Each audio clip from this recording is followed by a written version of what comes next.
영국의 유명한 기독교 전기 작가인 아놀드 달리머라고 하는 분이 계신데, 이분이 18세기에 영국의 영적 대부흥 운동의 위대한 목사이자 설교자였던 조지 호이필드 목사님의 전기를 썼습니다. 호이필드 목사님은 비행기가 없던 시절에 대서양을 무려 13번이나 배로 왕복하면서 당시 아메리카 대륙과 영국을 왕래하며 복음을 전한 전도자이자 설교자였습니다.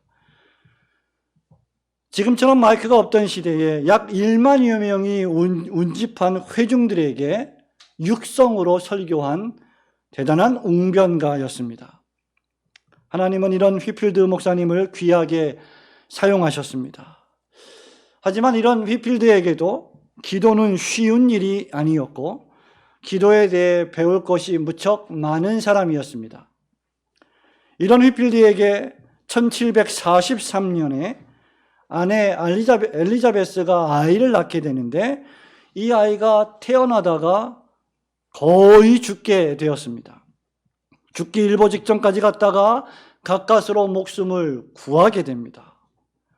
그래서 휘필드는 죽다가 살아난 이 아이를 보니까 하나님께서 택하신 아이구나.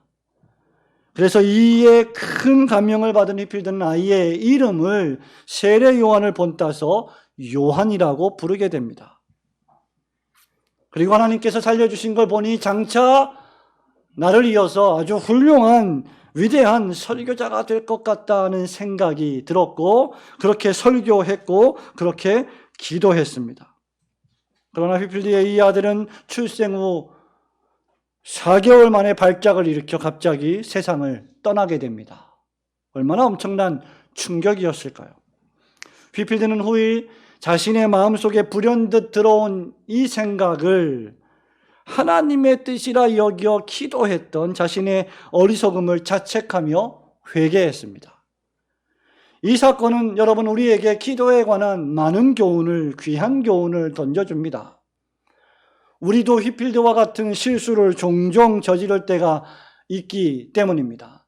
하나님께서 우리에게 말씀을 주셨고, 그 말씀을 사려 분별을 통하여 신앙하며 모든 일을 말씀 중심으로 해결해야 함에도 불구하고 우리는 육체의 정욕을 따라 잘못 구하는 일들이 종종 있기 때문입니다. 그러므로 우리는 기도를 많이 하는 것도 중요하지만 바르게 기도하는 것은 많이 기도하는 것보다 훨씬 더 중대합니다. 이미 우리는 2차례에 걸쳐서 기도의 이유와 태도에 대하여, 그리고 우리가 누구에게 기도하는지 그 대상에 대하여 말씀을 들었습니다.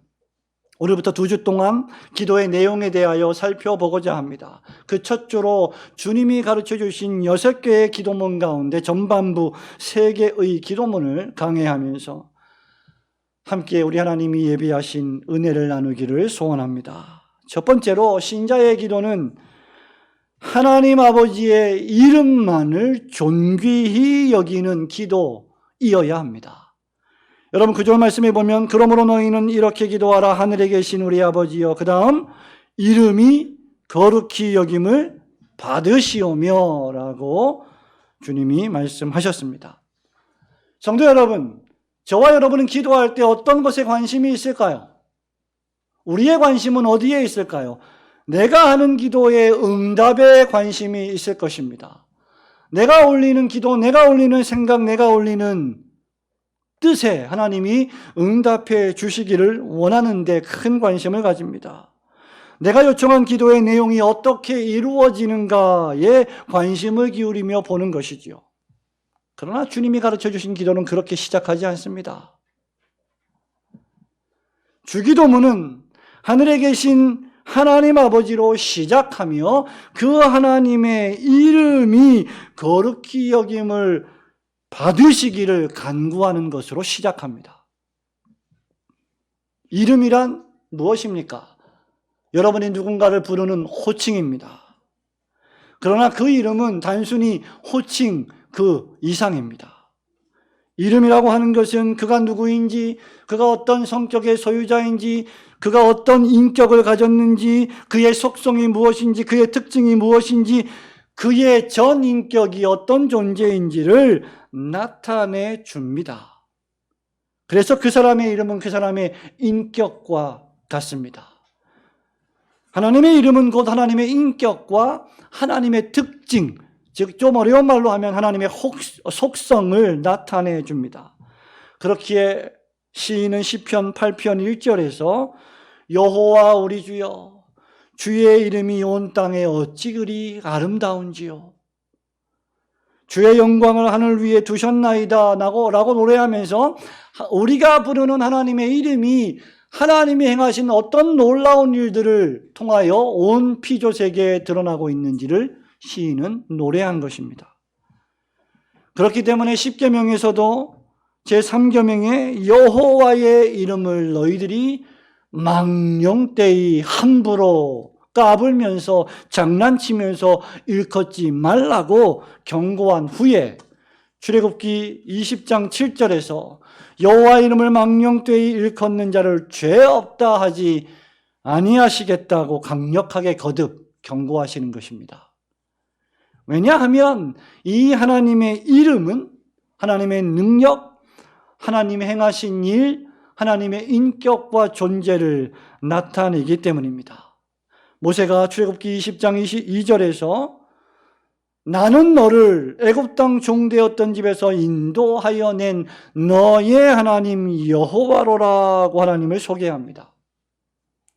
성도 여러분, 하나님은 이름을 갖고 계실 뿐만 아니라 능력도 소유하신 분이시며 그 이름에 걸맞게 그 능력으로 천지 만물을 창조하시고 통치하시고 다스리시고 마침내 심판하실 분이십니다. 그리고 그 무엇보다도 죄인을 구원하시고 악인을 마지막 날에 심판하시는 일에서 드러나듯이 전지전능한 능력의 하나님이십니다. 그 하나님을 우리가 상대하고 있다. 그 하나님의 이름을 부르며 기도하고 있다. 그렇기에 그 이름을 존귀히 여겨야 한다는 것입니다. 그러므로 우리가 기도할 때 무엇보다도 하나님의 이름이 거룩히 여김을 받으시게 하는 것이 최우선의 기도의 목적이어야 합니다. 그렇게 하나님의 이름을 부르며 기도할 때 망령되이 일컫거나 농담으로 부르거나 흔히 영화에서 수많은 배우들이 대사로 나오듯이 그런 농담하며 욕을 하는 욕의 내용으로 말할 수 없는 것입니다. 장난치며 부를 수 없는 것이 하나님의 이름입니다. 우리를 도우실 수 있는 전능하신 하나님의 이름과 그분의 인격에 합당한 예의를 갖추지 않으면서, 즉 하나님의 이름을 높여드리는 데는 조금의 관심도 없으면서 필요한 것만 달라고 하는 것은 진정한 신자의 기도의 모습이 아닙니다. 하나님은 무엇보다도 거룩하신 아버지이십니다. 따라서 신자가 기도할 때 하나님의 거룩과 하나님의 이름의 영예를 드높이기 위한 겸손한 태도로 그리스도 예수의 십자가 공로를 의지하며 기도해야 합니다. 그렇다면 하나님의 이름을 존귀히 여기는 방법은 무엇일까요? 그것은 신자가 생각하고 여러분이 입을 열어 말을 하고 행동하는 모든 일을 통하여 하나님의 영광을 위해 하나님이 그 모든 것들을 처리해 주시기를 부탁드리는 것입니다. 우리의 기도 가운데, 여러분의 기도 가운데 적지 않은 기도가 진정으로 응답되지 않는 이유는 야고보서 4장 2절과 3절에서 잘 밝히고 있듯이 하나님의 영광을 위하여 구하지 않고 정욕으로 쓰려고 잘못 기도하기 때문입니다. 하나님의 영광과 인간의 욕심은 대립됩니다. 성령의 소욕과 육체의 소욕은 전투합니다. 신자가 죄악된 본성의 욕심, 즉 세상의 정욕을 내려놓지 않는다면 참된 기도를 올릴 수는 없습니다. 여러분의 가정이 잘 되기를 위해서 기도하시지요? 여러분, 여러분의 가정이 잘 되기를 위해서 기도한다고 한번 생각해 보십시오. 부모된 여러분, 여러분의 자녀들이 잘 되기를 위하여 기도하시지 않습니까? 그렇지 않습니까? 그렇지 않다면 여러분은 진정한 신자가 아닐 것입니다. 어떤 신자가 자기 자녀들이 잘 되지 않기를 바라겠습니까? 그리고 어떻게 그를 위하여 기도하지 않겠습니까? 여러분의 자녀가 좋은 대학에 들어가고 여러분의 자녀들이 훌륭한 직장에 취직하기를 위하여 기도한다고 생각해 보십시오. 여러분의 남편의 사업장이 정말 잘 되기를 위하여 기도한다고 한번 생각해 보십시오. 일지월장 발전하고 성공하기를 위하여 기도한다고 생각해 보십시오. 그렇게 기도하는 것 자체는 하등에 잘못된 것이 없습니다. 아니, 우리는 그렇게 기도해야만 합니다. 그러나 우리가 우리의 자녀의, 우리의 사업의 성공을 위하여 기도하면서 여러분 자신의 신앙상의 오류와 관습적인 잘못을 말씀으로 개혁하는 일과 하나님의 영광을 위하여 하나님의 이름을 보호하는 일에는 하등의 관심도 없고 봉사하고 섬기지도 않는다면 그것은 진정한 기도가 아니라 하나님의 이름을 도리어 욕되게 하는 것입니다. 가정이 잘 되고 자녀들이 좋은 대학에 진학하고 돈 많이 버는 유명한 직장에 취업을 하고 유명한 셀럽들과 친구가 되고 엄청난 성공을 거두었는데 하나님을 떠난다면, 신앙을 잃어버린다면, 교회를 등진다면 그것이 무슨 축복이란 말입니까? 가정이 잘 되고 교회가 잘 되는 진정한 축복과 부흥은 교회와 가정이, 그리고 내가 나의 죄를 회개하고 잘못된 교회 생활의 오류를 고쳐나가고 하나님의 이름을 영화롭게 하며 하나님의 이름에 합당한 영예를 매일매일 추구할 때 하나님께서 부어주시는 축복의 은혜입니다. 참된 기도는 이런 의미에서 나의 삶 전체를 회개하는 기도이어야 합니다. 회개는 단 한 번만 하고 끝나는 것이 아닙니다. 생명에 이르는 회개는 매일매일 죽을 때까지 계속되어야 합니다. 누가복음 15장에 여러분 둘째 아들 탕자의 고백을 기억하십니까? 아버지를 떠나 먼 곳으로 도망갔음을 회개해야 합니다. 아버지의 이름을 거룩히 여기지 못했음을 고백해야 합니다. 살면서 아버지의 보호를 귀찮은 것으로 여겼음을 회개해야 합니다. 아버지의 이름을 이 세상에서 보잘것없는 이름으로 만들어버렸고 이 세상에서 내가 사랑하고 아끼고 자랑하는 세상의 유명한 이름들을 하나님보다 더 소중하게 여겼음을 처절하게 고백하는 존재가 둘째 아들이었습니다. 그것이야말로 우리가 믿는 아버지의 이름을 존귀히 여기는 첫 번째 첩경입니다. 겸손히 회개하며 생각으로, 말로, 행동으로 나의 삶 전체를 통하여 회개하며 하나님의 이름에 합당한 영예를 돌리는 것이 진정한 우리의 기도입니다.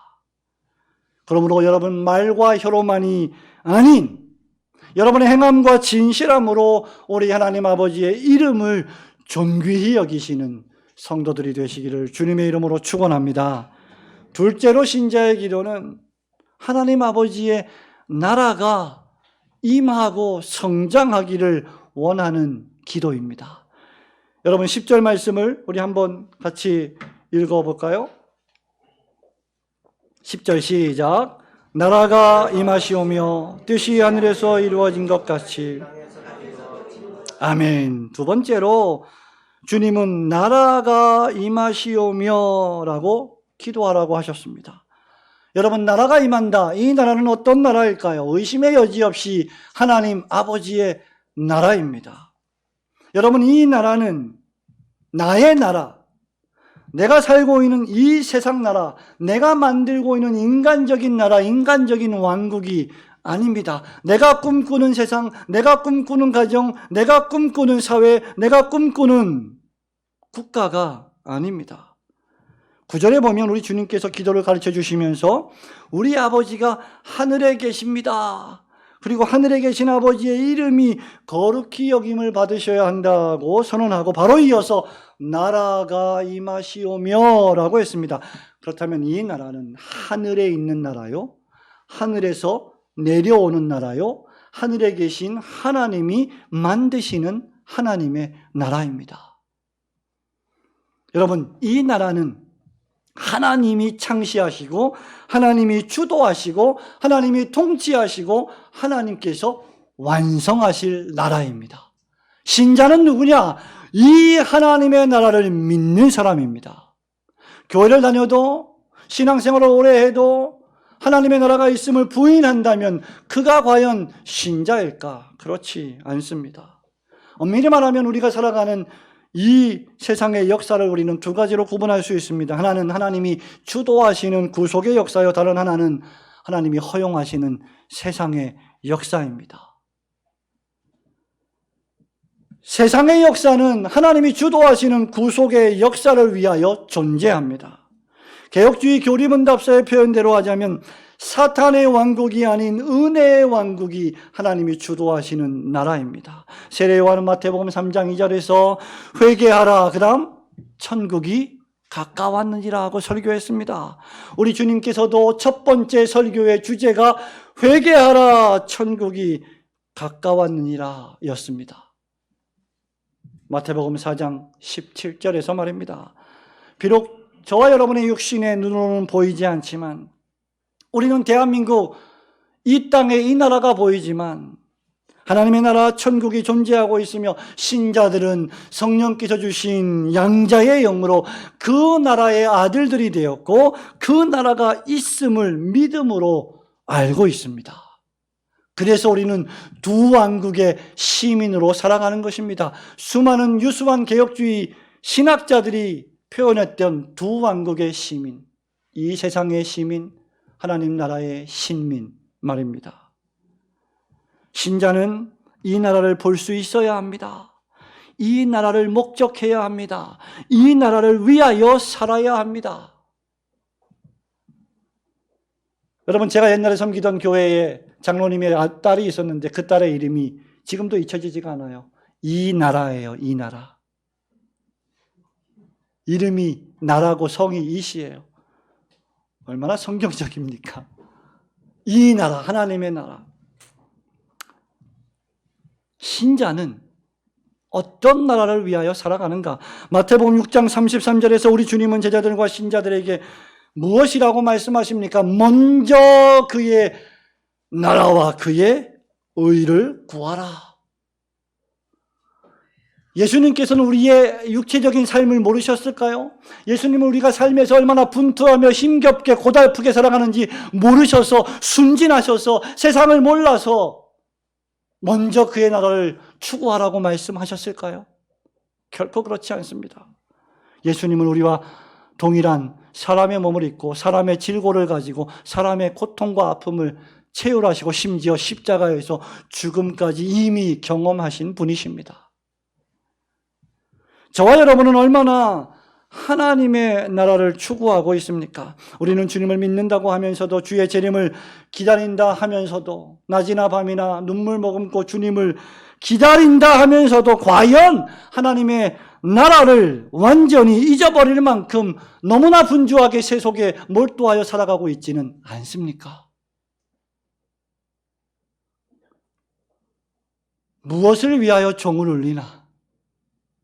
누구를 위하여 우리는 종을 울리고 있습니까? 우리 주님께서는 나라가 임하기를 위하여 기도하라 하셨습니다.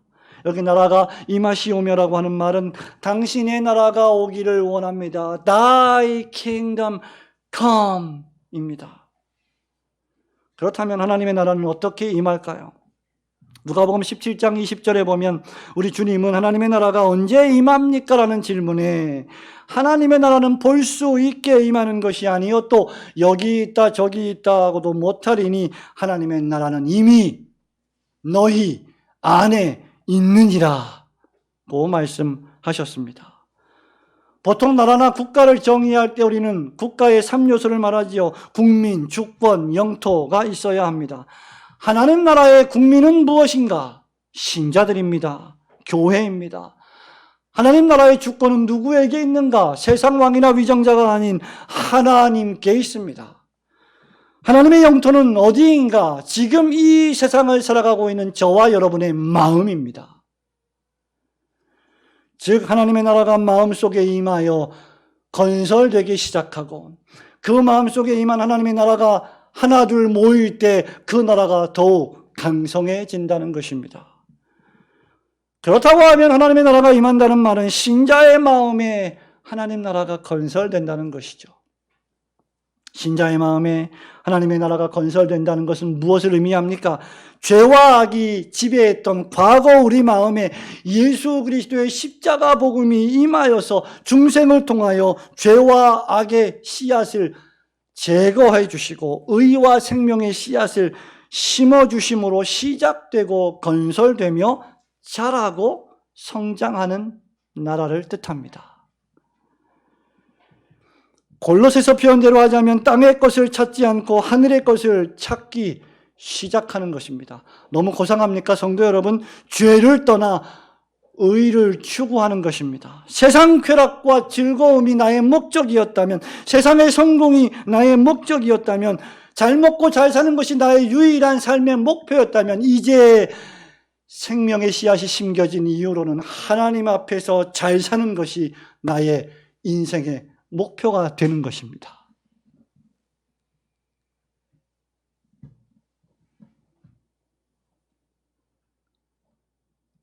이 모든 일들이 예수 그리스도의 십자가 복음으로 시작됐습니다. 그러면 오늘날 어떻게 하나님의 나라가 임합니까? 교회의 설교와 복음 전파와 예배를 통하여 임하십니다. 교회는 중대한 하나님 나라의 운동의 구속기관이요, 설교와 전도는 하나님 나라 운동의 중대한 열쇠입니다. 그래서 우리 주님께서는 내 나라는 여기 이 세상에 속한 것이 아니다라고 요한복음 18장 36절에서 말씀하신 것입니다.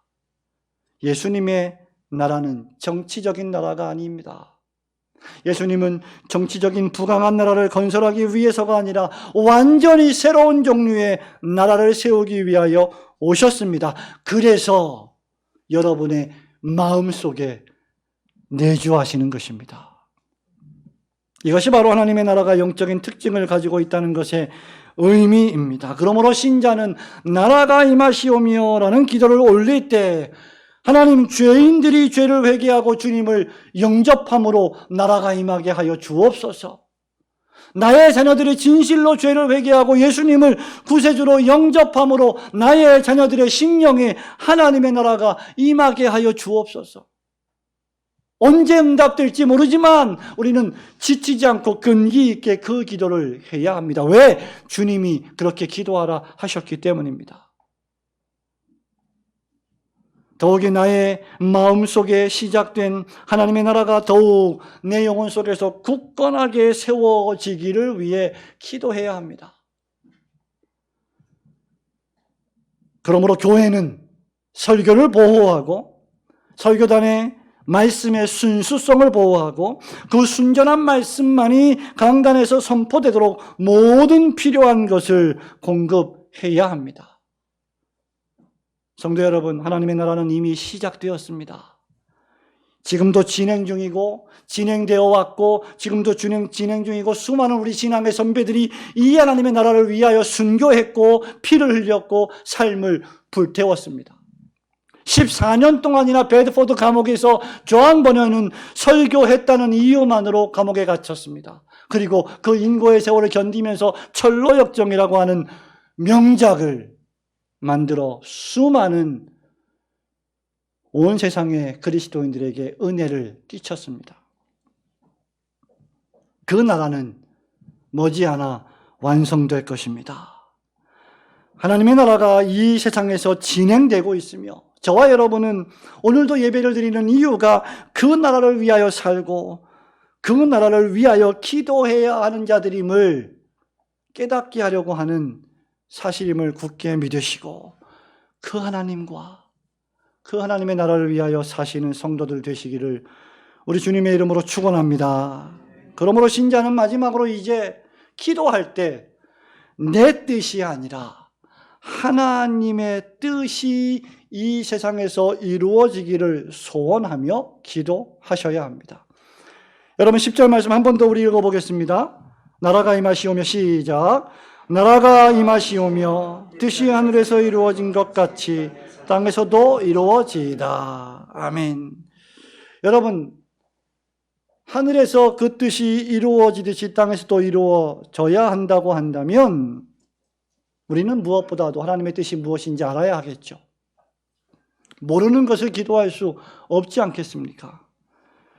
하늘에서 이루어진 뜻이 무엇인지 모르면 땅에서 마땅히 이루어져야 할 뜻을 우리 마음대로 생각하며 기도하게 되기 때문입니다. 그래서 제자들도 예수님, 이스라엘을 회복할 날이 언제입니까? 이제 곧 옵니까?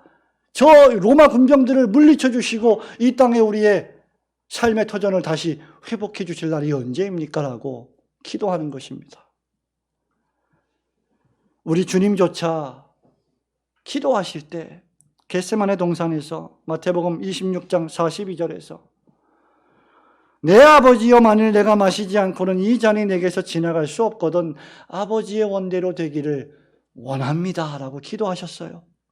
하나님이신 예수 그리스도께서도 경륜적 삼위일체에 따라 우리의 구원을 위하여 아버지 하나님의 뜻에 따라 그 뜻에 순종하며 그 뜻을 받들어 기도하셨다는 말입니다.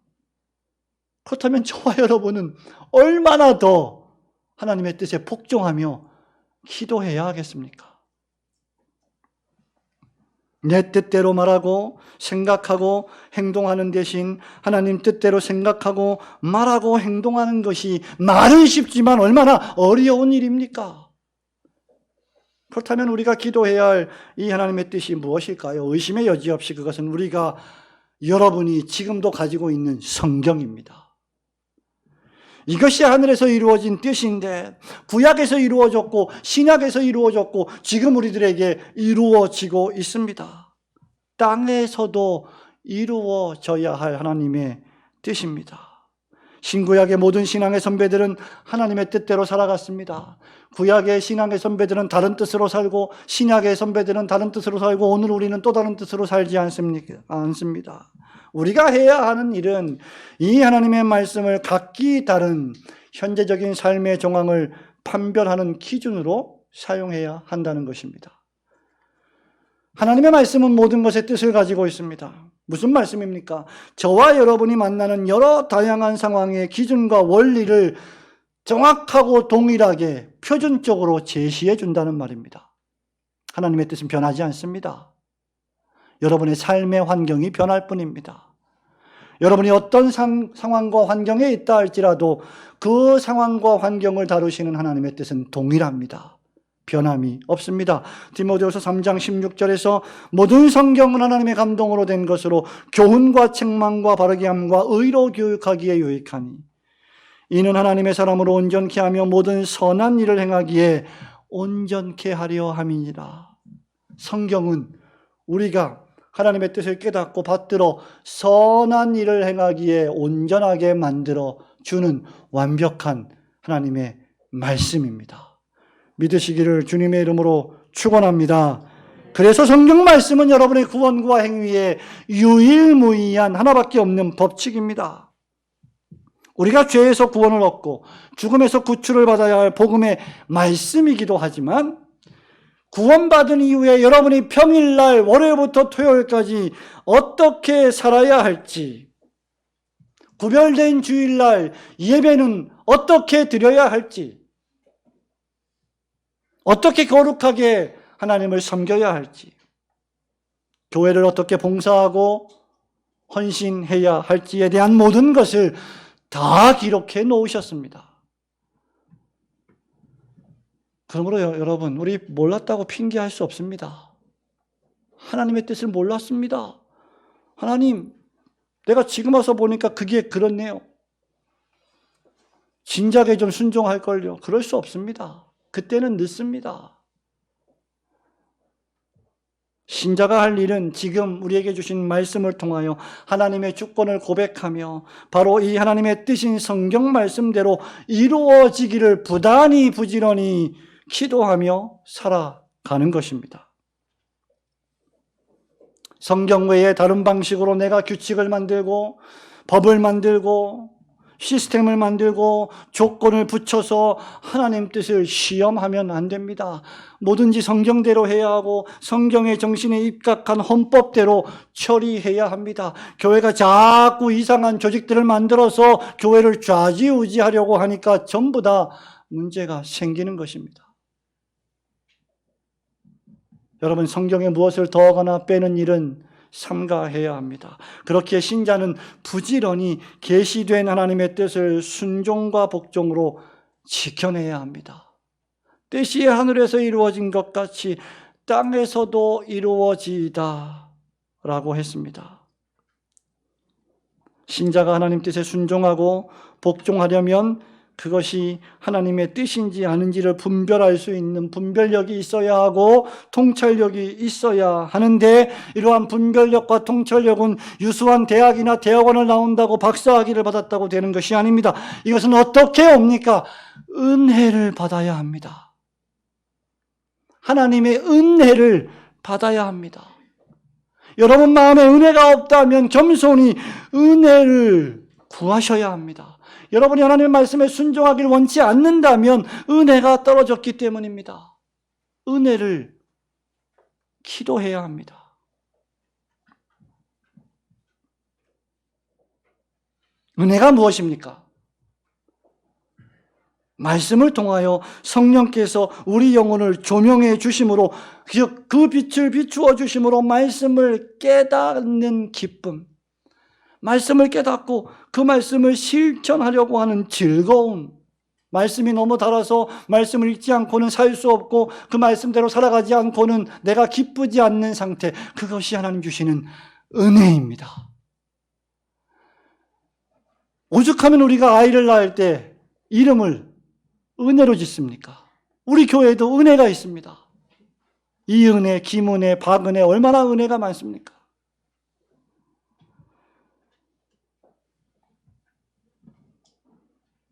성도 여러분, 목사가 설교할 때 믿음 없이 설교하지 않습니다. 목사가 설교를 준비할 때, 목사가 설교 준비를 끝내고 기도할 때, 또 강단에 올라올 때, 강단에서 내려갈 때까지도 목사는 믿음으로 기도합니다. 어떤 믿음 말입니까? 성도들이 하나님의 말씀을 듣고 변화될 믿음 말입니다. 개혁하기를 기대하는 믿음 말입니다. 더 하나님께 멀어지는 것이 아니라 더 가까워지기를 기대하고 소망하는 믿음 말입니다. 그런데 더 가까워지려면 은혜를 받아야 합니다. 은혜 없이는 변화가 일어나지 않습니다. 구약의 출애굽한 이스라엘 백성들은 끊임없이 불평하고 불만했습니다. 이유가 무엇이었을까요? 이유가 무엇이었을까? 오늘만 보았기 때문입니다. 그들은 마치 내일이 없는 것처럼 살았어요. 지금 당장 먹고 사는 것, 지금 당장 내 입에 들어가는 것, 내가 입는 것에 온통 혈안이 되어 있었습니다. 내일을 보지 않습니다. 미래를 준비하지 않습니다. 가나안을 보지 않았습니다. 현실만 보았고 상황만 보았습니다. 그러니 애굽으로 돌아가자. 그때가 훨씬 좋았다. 야, 예수 믿고 보니까 이거 할 수 없는 게 너무 많고 안 해야 될 게 너무 많고 거짓말도 안 해야 되고 사기도 안 쳐야 되고 사업하면서 어떻게 거짓말 안 하고 사업할 수 있고 이거 너무 힘들다. 돌아가자. 문제만 보지요. 세상만 봅니다. 자신들이 메뚜기 같이 보입니다. 그러나 여호수아와 갈렙 같은 믿음의 사람들은 하나님을 봅니다. 하나님의 나라를 봅니다. 하나님의 뜻을 봅니다. 그들 역시 안악자손이 강대함을 모르는 것이 아닙니다. 그러나 안악자손을 우리 손에 붙일 하나님을 보았습니다. 그것이 통찰력입니다. 그것이 지혜입니다. 그것이 믿음입니다. 은혜 받은 사람들의 특징이죠. 그러면 주의 뜻에 순종하며 전진하게 됩니다. 그래서 우리는 끊임없이 내 뜻이 아니라, 우리 뜻이 아니라, 땅의 뜻이 아니라 하나님의 뜻을 살피려 노력해야 합니다. 그러나 우리는 실제 삶에서 자주 그렇게 하지 못합니다. 실패합니다. 왜 그럴까요? 연약해서이지요. 그러나 여러분, 그걸 핑계 삼으면 안 돼요. 주님, 제가 오늘도 죄를 지은 건 연약 때문입니다. 아시죠? 예, 감사합니다. 용서해 주셔서. 또 죄를 지어요. 또 실패해요. 아유, 제가 또 연약했네요. 두렵고 떨림으로 너희가 받은 구원을 이루어가라 명령하십니다. 아직 우리에게 부패성이 남아 있습니다. 때로는 너무나 이기적으로 살아갑니다.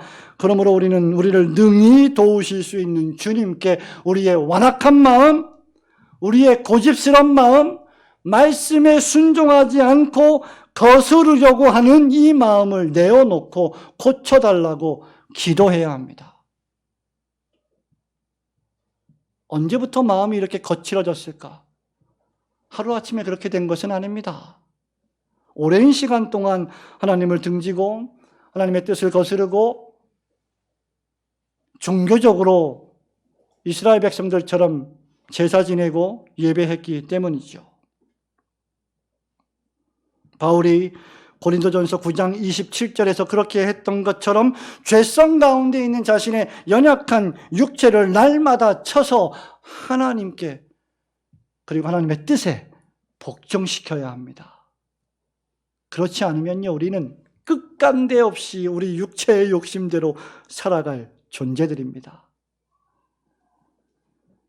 예배를 드릴 때 늘 기억하십시오. 주일 아침이 되었을 때 기억하십시오. 교회에서 직분자로 섬길 때 기억하십시오. 사람들과 성도들과 대화하실 때, 교제하실 때 늘 기억하십시오. 일을 벌리고 사업을 할 때 기억하십시오. 무엇인가 결정하고 행동에 옮기려 하기 전에 늘 기억하십시오. 성경에 기록된 하늘에 계신 하나님 아버지의 뜻이 무엇인가? 그 뜻대로 행한다면 여러분은 거의 대부분 곁길로 빠지거나 실족하지 않을 것입니다. 우리가 곁길로 빠지는 대부분의 이유는 하나님의 말씀을 전면에 내세우지 않기 때문입니다. 하나님이 기준이 아니라 내가 기준이요, 환경이 기준이요, 이래서 안 되고 저래서 안 되고 모든 것이 안 되기 때문입니다.